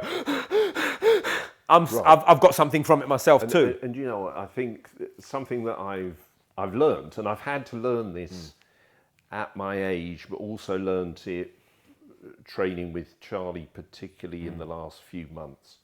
You know, you're doing that breathing. Every new entrant that I've met finds it really hard to control their breathing. Right. And they're gassed out and they're, you know, and you'll see it with white belts. Particularly, but I just mean young martial arts, young guys who are really, you know, right, I'm going to smash and I'm going to do all this stuff. They exhaust themselves with that. Yeah, of course. The great fighters, and that I've seen at the different clubs, and you know, Mikey Farrow has to be one of the best examples of this. Yeah, at the end of a round, he might be breathing heavily, but he really floats. Yeah, and he's calm, and he computes things so quickly in his mind, the different options, which I find it really, really hard to do because he'll be saying, well, you could do this, this or this. And you're thinking, I've only just got to the point where I was trying the first one, then the guys take me down. He thought 3 and, you know, implemented the best of those, whereas I'm already in trouble. But he doesn't do that. Right. He controls his body. Zelim, another example. Yeah, he exerts himself. But he doesn't. Charlie Hatton's another example. He's got this calmness because when you've got that calmness and you've got your breathing under control and you've got your heart rate under control, you can then operate in a much better way. Right. I met one of the England coaches for the MMA team. I said to him, you know, what do you think it's most important for a coach to do between rounds when these guys are in the cage? So the number one thing, Andrew, is get the heart rate down. Now, because then, you know, and you'll see people always rubbing, getting the lactic out of the arms and get the heart rate down 2 or 3 points. You see all these coaches screaming at people and it is pointless. Yep. The fighters full of adrenaline, they're trying, you know, they're coping with it, they can't take it in. No. Heart rate down, a couple of points. And I thought, you know what? That is really interesting to me. And I'm sure you do this now. When you're with younger fighters, that heavy breathing and like you're not doing that. No, and it's because you're comfortable in there, right? You know what's happening to an extent, right? And it is. It's like when you start, it's an unnatural thing. If you, especially as you're in a seniors class, let's say, whereas you could be young, but I'm talking about you with grown men and whatnot, but you're getting grabbed by someone who's physical and whatever. If you've never done that before, that's not a natural thing. For me and you it is, because we've done it for a long time, that's not even about level, if you're good or not. You're just comfortable with someone grabbing you, versus someone that's not, who's a grown person. Yes. It's not natural, is it? Do you know what I mean? And like people... The classic, everyone overestimates their ability to fight if you've never fought before, right? Yes. And it's true. How many guys you come from? I had a guy who's brilliant, he was. I won't say what gym he was, but he was beautiful, he was. He come in, he had tattoos everywhere, you know, looked the part and like, you know, oh, what's your experience? I've never fought before, but I've had loads of street fights. You know, and you go, great, right this way, sir. You know, brilliant. You're doing fantastic. I only saw him once, but like, not that I'm criticising him, but he was the classic huffer and puffer. And in fairness to him, he loved it at the end of the session. That was great. But I haven't seen him since, but like, you know, it was... It is what it is, right? Whereas if you're overexerting, me and you can't sprint for an hour, but we can train jiu-jitsu for an hour. Does that make sense? You can switch it down because it's like you mentioned in Mikey, right? He knows when to turn it on, doesn't he? Do you know what I mean? And he knows if you're grabbing him and he's safe, He doesn't need to exert his energy, right? He doesn't. It's it's a phrase that Charlie uses. 90% you're like water, and then 10% you're like a mountain. But there's an interesting point as well, because I've got one of the guys I train comes from a rugby background, big, heavy set guy, blah blah. But he's when I'm sort of teaching escapes and stuff, some of it I try and keep that beginner with him. Because I don't think you want to lose that completely ever either. Because I think when you get to a certain level, sometimes people are guilty of flowing with the wind, and it's all technique, my friend, and stuff. And there's an element of get the fuck off me that will work, right? And I think if you're a big, heavy, strong lump like this guy is, who I'm talking about, when I was teaching an escape from side control, for example, I'm giving a seminar today, and I sounded like I'm some fucking vintage trainer. I don't mean it that way, but when I'm teaching, I was on top of him and I was putting the pressure on him and made it as hard as I could for him for 3 or 4 minutes or whatever the round was. Next round, I got on top of him and I realised he wasn't doing anything, so I just laid on him. Yeah. And he didn't do anything. And I said, hey, throw me through that fucking wall because you can. And he's, and it changed, you know what I'm saying? So it is that element of don't lose that completely, because I do think you can fall in the trap of, as I say, gentle art, flow with the wind. I at the end of the day, you're still trying to fight, right? You are.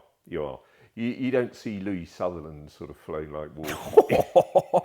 That's mounted. Big Louis coming up to his UFC debut, bringing it home for the boys. But for anyone who doesn't, type in Louis Sutherland MMA, see what comes up, see what monsters in front of you. Yeah. He's, as I said, I was saying beforehand, I was up at Rivals, Big John Durant, shout out to the boys up there. Yeah. I was doing a pad session with John, and as I turned up, you get there a little bit before, you're doing a little limber up, looked in the ring, and fucking Louis hitting the pads before me, and I've got to follow that fucking monster. I'm sure my punches are going to feel great to John after him, He's 4 weeks out from his UFC debut. Brilliant, John. Couldn't you give me a different slot? Yeah, with that 300 pounds. Do you know what I'm saying? Yeah, he said that. Hey, Louis, I didn't say nothing. I didn't say, I don't want no smoke. But he's getting ready to fight in Perth. And that's another one. I said to him, where's the fight? When you're back in your mind, you go, fuck, I'll be there. He went Perth. I'll be at the next one. I'll get to the next one. Press record. Yeah, exactly. We'll revisit this. But he'll come back on at some point, hopefully. But what's going on for you next, mate? As we said, our friend Kieran, we met at the, I nearly said Joshua fight, Usyk Dubois. Are you sort of set on sort of following the combat sports now, photography, that kind of business? There's a few things. So Kieran and I are meeting next week. We are very interested in doing some documentary filmmaking work about fighters together. Brilliant. Now, we have got a guy in mind. I won't mention it because we haven't mentioned it to him. Of course, I can tell you afterwards. But we're going to look and see if we can go with a proposition for him. I was very interested to see a recent documentary on Brad, about half an hour or so. Okay. Which I can give you the details for. And what I liked about it was it had some archive footage of his fights, which of course are great. Yeah. And then the thing that really interested me, and I saw him being interviewed, he'd sit at GB and talk about the gym and about his past, and then you'd see him training at GB. But then the guy who was making it had the camera, he was in the car, and Brad's taking the kids to school, and he's at home cooking and looking around his house and showing us all his Star Wars collection of models and various different things like this. And I just think if you show the person behind the fighter, the behind the scenes stuff in Brad's life, you just think, I now know a lot more about him, because the fight itself at the O2 or wherever he was fighting, it could be a minute, it could be 15 minutes, 25 minutes, whatever it is, but it's almost like the peak of the pyramid that's above the water. Right. That's all. I'm quite interested to know more about him. Like we said, Claire coming and staying with him and training. Delphi coming from Dominica here and training. And after training one day, I remember leaving with him and I'm thinking, great, I'll go and get a coffee, go home, do some studying. What are you up to, Delphi? Oh, I've got to go to work, I've got to make pizza. He was working at Wimbledon, the tennis. Right. He's making pizza. He doesn't want to do that. No. But he's got to go and do that to earn the money to pay the gym fees at GB and for his gear and then go and fight. And I think just learning more about the sacrifices that people are making. And I think that's invest people in watching the fight too, doesn't it? Do you know what I mean? Because me and you could just switch on the TV now. A little bit different if it's UFC, but if we just put on that TV now and there's a random MMA fight on, do you know who they are now? We might just carry on talking, right? We'd watch the fight, but we're not invested. Whereas if it's like, that's the guy who makes the pizzas at Wimbledon, we're going to watch it, aren't we? You are going to watch it. You're going to know his personality. In him. Yeah. And I feel that. So a couple of quick things on that. So Kieran and I will do some more work together. We'd like to make a documentary that does that sort of thing about an up-and-coming fighter, boxer. Nice. I'm also lucky enough, watching the guy on the TV about the sumo. I rang the president of British Sumo. Wow. And I said to him, I've seen this, I want to do something to support this. We had a number of conversations. So I'm going to the Sumo World Championships next week. Are you? Wow. Which is in Bangkok. Yo, really? I'm going with, I'm now the media manager for the England team. So, part of the sumo team, you're a sub. Someone Yeah, drops out. Right. I'm a bit small. It'll be in the, I think it's under 91. So I'll probably get in there with a little There bit you of go, weight. you're So in. there we are, I'm in. I just need the gear. So I'm going over to support the sumo team. British That'd be an sumo experience team. and a half, wouldn't It'd it? be amazing. That's in Bangkok. Then I'll see my son in Vietnam for a few days and come back. And then at the end of the month, we've got the World MMA Championships, where I'm going over with the England team. We've got 32 fighters in the team going to Tbilisi, Georgia, to compete in the IMAFs. Wow. Clarence, as I say again, Clarence Dedger, great guy. Clarence is going over as one of the 32 England fighters. I know many of them. Some of them were in Uzbek last year. Is it when you say 32? Are some of them in the same weight division? Could come up against each other? Yeah, they could do. They could do. And as you know, Ollie, you get some big brackets. So of course you do, in the sort of weight categories that we've been talking about, you've got quite a few fighters. You may have 32. And this, again, is just a sort of a little interesting diversion, I think. Most fighters will have one fight on a night, and that's it. Now, I know they've done a couple of comps which are a bit like some they had in boxing, where you'll go through quarter-final, final, semi-final, final. Yeah. Maybe a bit of that, I remember. But with the IMAFs, you've got 32 in the bracket, so you'll have 16 fights. You'll then go through, you're in the last 16, you've got 8 fights. You're then down to the last 8, which is the quarter-final, semi-final, final. So you could have, if I'm right, 5 fights. 4, I think it's 4, is it? Well, 32. Oh, no, sorry, you're right, 68, you're right, sorry. Yeah, I mind my business, yeah. fights. So, and those, the final, this may not be exactly right, but I think the final's on the Sunday and the others are Monday to Thursday. So you've got a fight every day. It's heavy. Apart from the day before the final. Right. Now, the other thing is you weigh in every day. It's tough.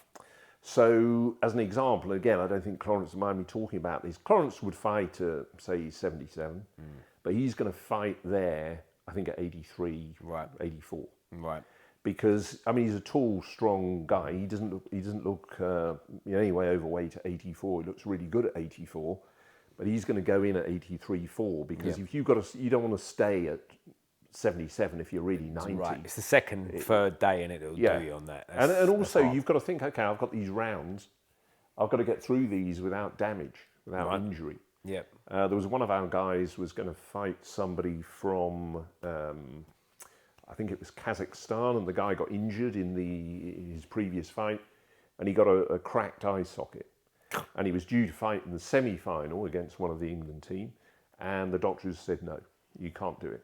And I remember they swapped tracksuit jackets and that was it. And then our guy went in the final and he couldn't. So you've got to think, how am I going to get through these 5 days? Weight's got to be there. I've got to avoid damage. It's like a whole competition that you're doing. But that's in Georgia this year. That'd be brilliant, wouldn't it? Yeah. But I think that's got to be like, I mean, it sounds obvious, doesn't it? But step up a weight so you're not losing as much weight would be sort of your starting point, right? So take at least one stress out of it. Because like you say, if you're fighting for 5 days, I mean, Jesus Christ, you can't keep cutting weight, can you? You can't. Even if you're winning well, by the 3rd day, the weight itself is going to do you, isn't it? It's going to kill you. It's going to kill you. It's going to kill you. It's going to kill I you. mean, that is the thing. I mean, for Fight Star, when I travelled up there with the guys, for that, I've done it a couple of times. When you see what they're like getting down to the weight they need to be, I mean, I've seen people looking really, really thin. Yeah, unbelievable sometimes. Really thin, and they're suffering, their mouths are dry, and they can't talk, and they're not in the best mood, and all the rest of it.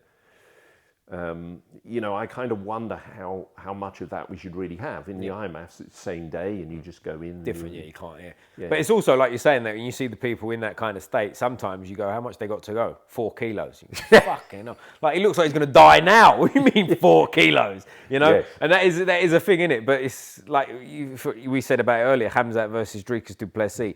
Dricus, obviously I've never been around him personally, but he looks like he's like way above 84 kilos when he walks around, right? And by the time he gets in the cage, I don't know how much he weighs, but it ain't 84 kilos, is it? And there's a photo of the fight. I don't know if you've seen some of the photos where he's sort of turtled up and Hamzat's on his back, sort of ground and pound and whatever. And their arms are next to each other as he's leaning over him. Yeah. And Dricus' arms look twice the size of Hamzat's. Now, it didn't help him. Obviously, Hamzat dominated the fight. But, like, in terms of size of man, yes, I don't think he doesn't use that as any kind of excuse, but it does make you wonder, doesn't it? Like, a man that big getting down, someone's wrestling you constantly like that. And by the way, Hamzat, to wrestle him, the way he wrestled him, he took him down, I mean, easier than I could have ever imagined. Like, it was unbelievable. Well, exactly, and held him down. I think he had something like 14 minutes of top control. Incredible. And you know, you look at those crucifixes and everything in there. And I was, again, hats off to both of them. I'm nowhere near them and never will be and haven't been. But you sort of think, I would have hoped du Plessis would have been able to get up. Yep. He couldn't, could he? He got offered nothing. He couldn't get up. Anything. So once he was down with those incredibly fast takedowns, shots that Hamzat put in, that was the end of it. So a bit of work with Kieran, look at that. Then it's Sumo World Championships, then it's the MMA World Championships. Man. And then I'll be back here in October. That's so cool, isn't it? Like, and what's sort of like, where do you want to go with this sort of stuff? Do you want to be sort of around the UFCs eventually and all that kind of stuff? Do you want to be like one of the, I don't want to say one of the faces because maybe it's not the right thing, but you know what I'm saying? Like, you want to be one of the guys that's always about, and there's that fucking guy again, he's at the UFC. Well, it's a nice thought, but I also feel, Ollie, what excites me most about this is seeing people making their way up. Mm-hmm. I really, really like that, and getting to know the fighters. So I'll give you an example. My wife and I, Carol, you met her earlier, we have always had a deep love of boxing. Right, okay. So we travelled, this is before the children were born, mainly before the children were born, but we used to go and watch Lennox Lewis. Is that right? We used to watch Frank Bruno. We used to go and see Joe Calzaghe, Nassim Hamed, Enzo Macronelli, you know, a lot of the British fighters. And we would travel, we'd go to different places in the world to see them. So we used to go to Vegas quite a lot, Atlantic City, various different things. Ricky Hatton. For me, still going to see him fight Mayweather, and I know he lost, and it was probable that he was going to lose, but their face-off, and he had that little sort of plant pot hat on, and they're pushing, and there's 20,000 British fans there. It was unbelievable, and many of the American fans wanted Hatton to win because they didn't like Mayweather. Yeah, right. Was you there? He was yeah, live, we went. Yeah. Wow. We went, and you know, you get dressed up, you get a cab, and you go down to. It was at the MGM Grand in Vegas. We went there a number of times, but it's just unbelievable, and I'm so pleased I went to it. But seeing the people I know go and fight at Fight Star or on Cage Warriors, it means more. Right. It means more. You know, Frankie Gibson, Louis Bricouse, Charlie Hatton, Nathan Jones, you know, these sort of guys. And others. And I'm sorry, apologies to anybody that I haven't made. I was going to say, dropped a few out there, haven't he, guys? See his favourites. Yeah, but you know, it means so much to me. Right. To go and see them. And imagine one of them headlining a UFC event one day for a title. Well, I'd love to see it happen for them. But, and you know, being with Charlie for the last fight at Fight Star, you know, I got a cage side pass for photography. I was at cage side shooting him whilst he was fighting.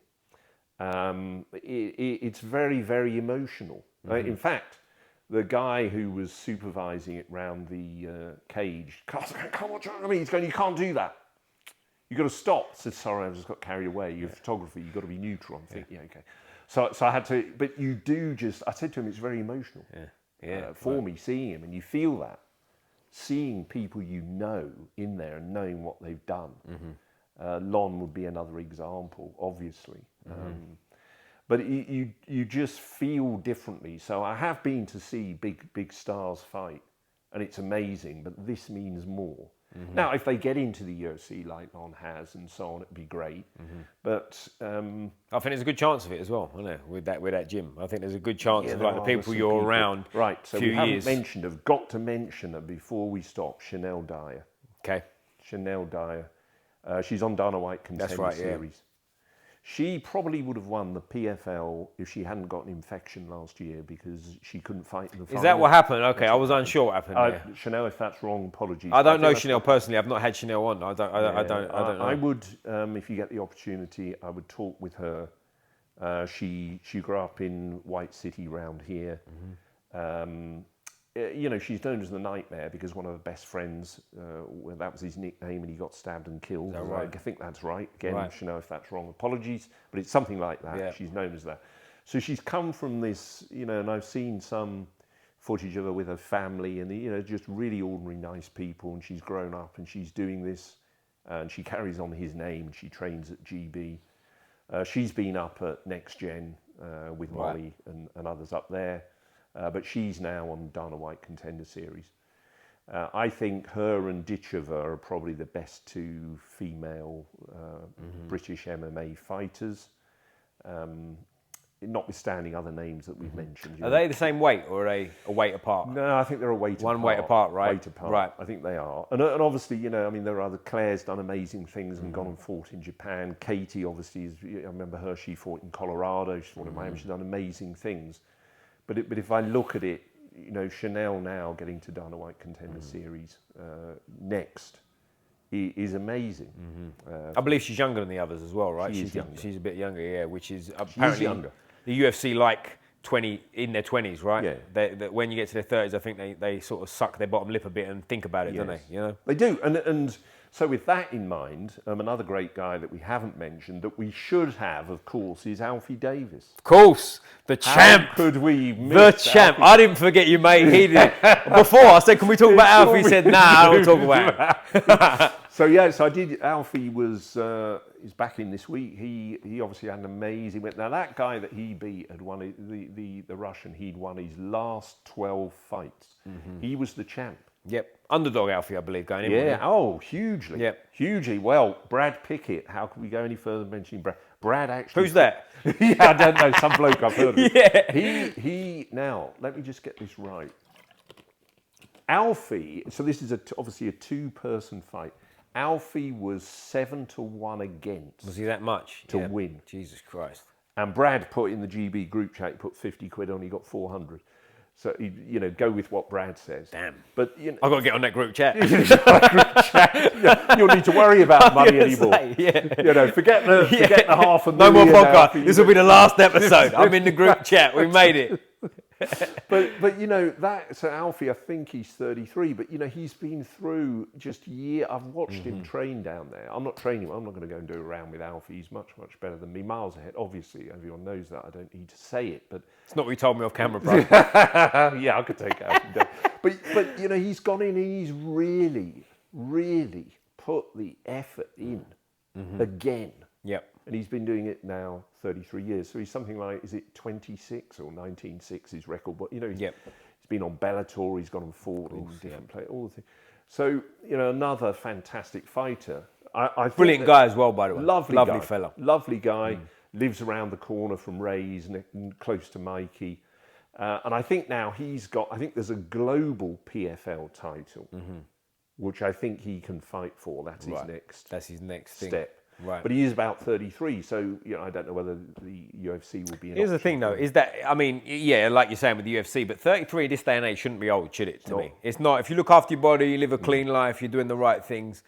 Listen, we spoke about it many times already on here today. Usyk's 38, right? And he looks like he's still getting better. And to me, I feel like if you look after yourself, the only reason that's been old in the past is because life's caught up with you. Do you know what I mean? It's not that that's an old man, is it? You know what I mean? You should still, to me, a man in his mid-30s going into late 30s could still be in his prime if you've looked after yourself. If you looked after yourself. Yeah. And this is the thing, and you know, again, I absolutely adored Ricky Hatton. I've got a signed glove of his on my bedside table. Have you? Yeah. Do you kiss it every night before you go to sleep? Is it one of Absolutely. them? You know, it's one of those lovely pale blue Clito Rays gloves. My wife got it for me. You know, it's lovely. I absolutely adored him. But the thing is, he didn't look after himself during the fights. Of course he didn't. No, and he speaks about that now, doesn't he? Does. You know what I mean? He does. And you just think this huge variance in weight. But there's also, it's a funny thing as well with the variance in weight, which brings me back to Alfie, and I'll dance between two subjects here. But Ricky Hatton, I think, said as well, like the drinking and whatever else he was doing, the partying and getting fat between fights, etc. That was part of what helped him in a different way in terms of the psychology. He's still like man of the people and whatever. Yes. So you never know, do you? It's like you don't. It's pros and cons. Perhaps it helped a bit that way, but I just think trying longevity, you can't do it right. When you're young, I think you can get away with it. Right. Right. It's, you know, Usyk's never going to do anything like that. No, ever. He's never going to do anything like that. He's doing chess, or he's learning languages, or he's, you know, whatever it is he's doing. James, who coaches in Sambo, he's told me that there's some of the guys that he knows coaching Usyk's team in Sambo and things. These guys are... Well, there's videos of Usyk in a wrestling singlet, actually wrestling, isn't there? You know, in fight camp. Which he speaks about. It's amazing. So he's doing things like that. He's not going out and partying, and therefore, you know, he's got time to party when he's older, but I don't think he ever will. He's a family man, loves the kids, and he'll probably set up his own club and train. I feel like when you get past a certain age, if you look around, once people get past a certain age, if you're in that kind of mindset, it sticks, right? Do you know what I mean? Because you're kind of over it, you know what I mean? If you get to, say, I don't know, round number 30, if you're still that guy in the nightclub, it's a bit sad, isn't it? Do you know what I mean? It's like, you look a bit odd. Come on, man. You know, like, what are you doing? It's like Brad. I remember it's quite funny. I sort of chuckled to myself with this. Someone wanted to thank Brad for something down at GB, and they brought him in a bottle of wine. And they said, you know, Brad just really wanted it. And Brad sort of looked at it and he said, what is that? Yeah, what is this bottle you brought me? Yeah.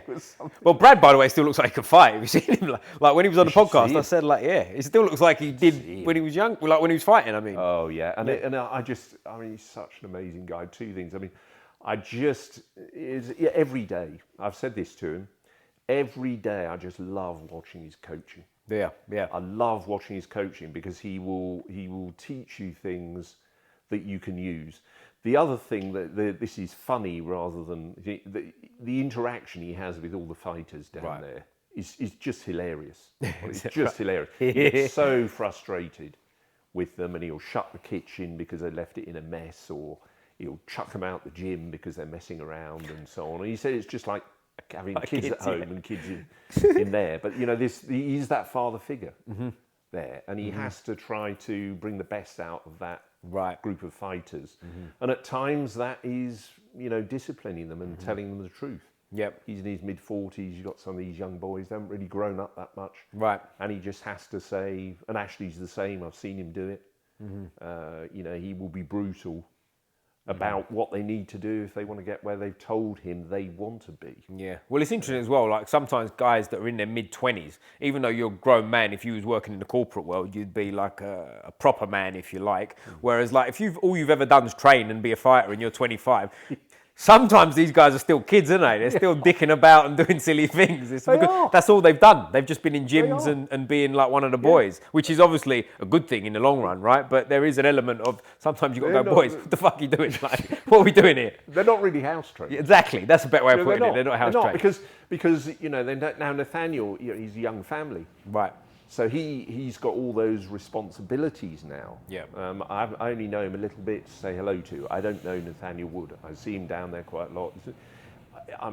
I don't know him. He's not a friend of mine. I don't know. But I can imagine, having had children, his view of the world now is going to be different. Right. You know, he's got his partner, he's got the kids, and so on. And he has to deal with all of that. And it's not been easy for him, as you might know.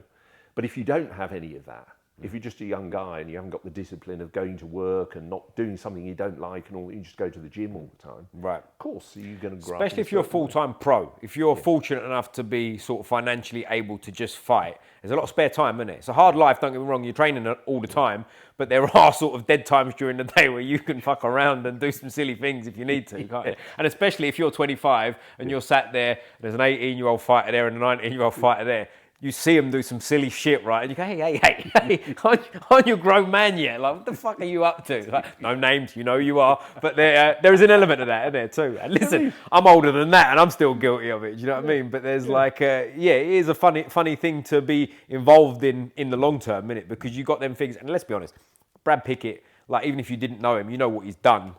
That on its own garners respect from young fighters. People are going to go like, fucking hell, Brad Pickett. Got to number 5 in the world. Beat Demetrius Johnson, who a lot of people will think is the pound for pound best fighter that ever lived.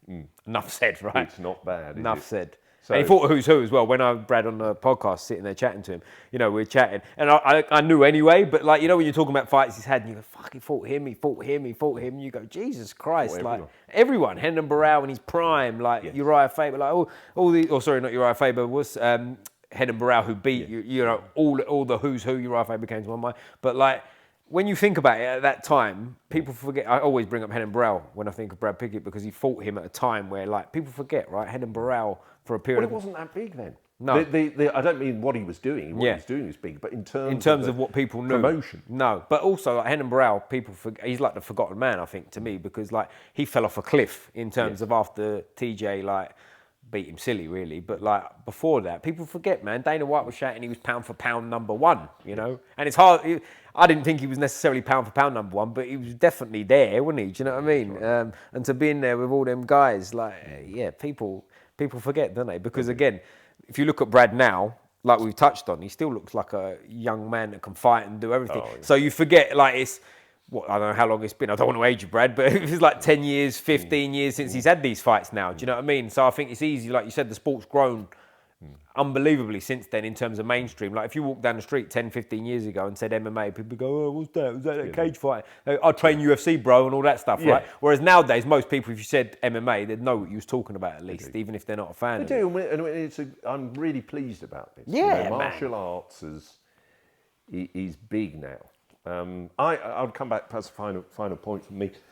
I was talking this coach Chris Hoban, who runs this Aspel Warriors wrestling club in Wigan, and to be fair, Ollie, this isn't even in Wigan. This is outside Wigan. Right, he's claiming Wigan, isn't he?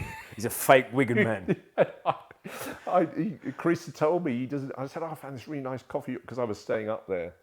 For a couple of days do this, and I said, I found this really nice coffee shop in the centre of Wigan. He said, I don't go in the centre of Wigan, Andrew, and because he's outside, so this isn't even in, not far away, but this isn't this club. I said to him in the little interview I did with him and recorded it. I said, Chris, I cannot believe how polite, disciplined.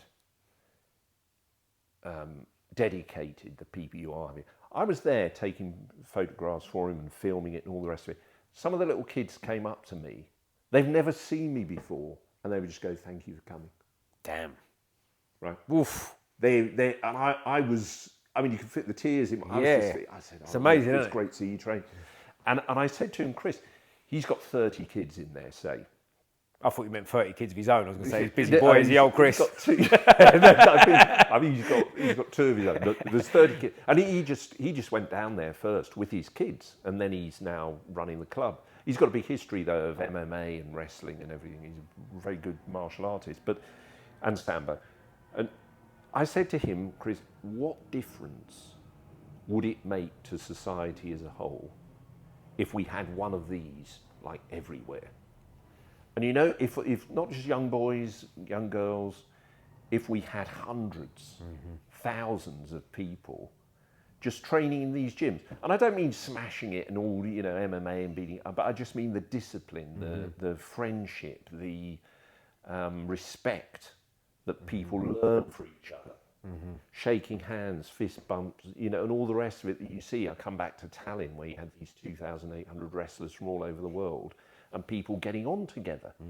And it doesn't matter which country you're from or what colour your skin is or the gender you are. We're just training, we're wrestling. Yeah. And it's amazing to see. I think it could change society. Yep. If more people did this. And you don't have to fight, do you? No, just turn up and this is the thing. Get involved, meet people. 99% of the people that I've met at the gyms I've trained at, absolutely great. Especially grappling, I find, because like it's very much doesn't matter what level you are, everyone sort of helps everyone, right? Yes. The beginner comes in, you do want to help him. Whereas again, where I come from, a boxing background, it's not always like that. Sometimes you go in gym, people are snarling at you, they want to, you know what I mean? It's a different vibe, innit? You know what I mean? Different sort of thing. Maybe it's changing a bit now, but grappling, it's like, I remember when I first started, you walk in, the black belts are trying to help you. You don't know nothing yet, right? Yeah. And like, they don't need to do that, do they? There's no benefit for them other than the fact that they get I don't know whether you'd call it like a warm feeling from helping someone or whatever. But it's all, Hamzat said this recently, I don't know if you saw this. He said about his gym, he opened the gym and someone asked him why he hasn't got a cage in there. And he didn't want a cage in there for kids because he doesn't want kids seeing that. So I might be butchering it a little bit, but it was something along the lines of he doesn't think they should be doing it early. It should be more of a grappling thing or whatever. I thought it was interesting. When I heard it, I was surprised. But then, I mean, within 30 seconds, you go, it makes sense, and you can see where he's coming from. Do you know what I mean? You can go on it. You can do that. We talked about the young boy whose dad I know, and is he going to go and do it? You can do that. But I think building this camaraderie, building this community, this respect, this discipline, turning up, doing it. And again, a little quote. I can't remember who it was that said it, but it isn't actually about just motivation. It's about discipline, because you must have this, Ollie. I'll ask you. There are some days I can tell you I do not want to go. Right, 100%. Right, I do not want to go. I'll get up and it's like 6 a.m. and I'm thinking, right, have some breakfast, because that's when I have some breakfast, have some coffee, finish that off, and then I think, right, got to get my gym bag packed, go and get the train or whatever I'm going to do. And there have been times, sorry about this, Charlie, you know me, I always turn up, but I'm thinking, I wonder if Charlie's just going to send me a message saying he can't make it. Because it'd be really good if he did. Yeah. And he doesn't. No problem, bro. Yeah. You sure you're all right? You sure you're all right? You're not ill or anything? Yeah. And then you don't, and then you go, but then you get there and it's great. But there are days you don't want to go. So your motivation varies. I think it was Usyk. Usyk said Was that. it Usyk? It was Usyk, right. yeah. But that discipline. I don't have motivation, I have discipline, I think. Yeah, discipline. Is it Usyk? I'm not surprised. So you just think, no, I am going. And that's why when my bag's packed, that is it. I'm going, yeah. I'm going. And Tuesday, set time. Absolutely. I get on the train and I go. There's something to that. And that's, again, this is not critical, but someone your age, you're not looking to be a UFC champion and you've still got a level of dedication. Do you know what I mean? So input that into that 16-year-old kid. Fucking sky's the limit, isn't it? Do you know what I mean? Like, if you can keep doing that constantly, because it's not a once a week thing, is it? No, this is again and again and again and again. And it gets to the point, there's other quotes like with people where they say like it becomes more difficult eventually to not do that because this is what you do, right? And I think there's something to that. It's the like monotony of keep going and keep going and keep going. It's not all about, like, as we said earlier, smashing a circuit every single day and killing it, but showing up some motherfucker in it sometimes. Like, we've all done that. The train's pulling in and it's like, oh, can't this train just not turn up today? Can't training be off? But you turn up and, like, sometimes they're the best sessions because there's no expectation. You know what I mean? Sometimes you get pumped up too early and you go in there and by like 5 minutes in you're fucking knackered. You spent too much here. Like, I'm too G'd up for this one. Exactly. You know? Yeah, I've had that. Yeah. I've had that.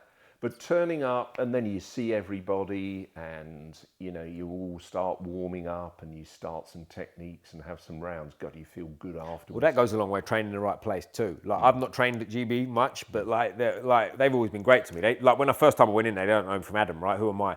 They've always been very welcoming when I've gone in there with their fighters, doing podcasts and everyone says hello. It's always been great. Do you know what I mean? Like, that to me is a huge part of training I think people miss, because on the flip side, no names, if you train in London, you probably know what I'm talking about. You go to certain gyms and it's just filled with guys, and you're like, fuck you guys, I don't even like you. I'm only here because it's good sparring. Like, if they weren't for them, you can get fucked, you know what I mean? Exactly. But when you walk into a gym like that, that goes a long way, because I mean, it sounds a bit sort of hippie trippy, but like when you walk in there, you're already half warm anyway, because the energy that off of people is bouncing around. You know, no one's going to try and kick your face off and try and sort of like win, if you like. They are, but they're not, if that makes sense. But the other thing with it, Ollie, and I'll tell, and I think this is good for us as human beings. I always get there early.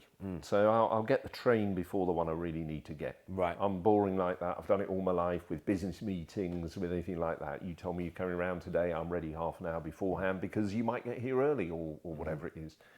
So I get down there and I'm on the mat and I'm, putting my wrestling shoes on. I'm looking and I'm seeing these guys coming in.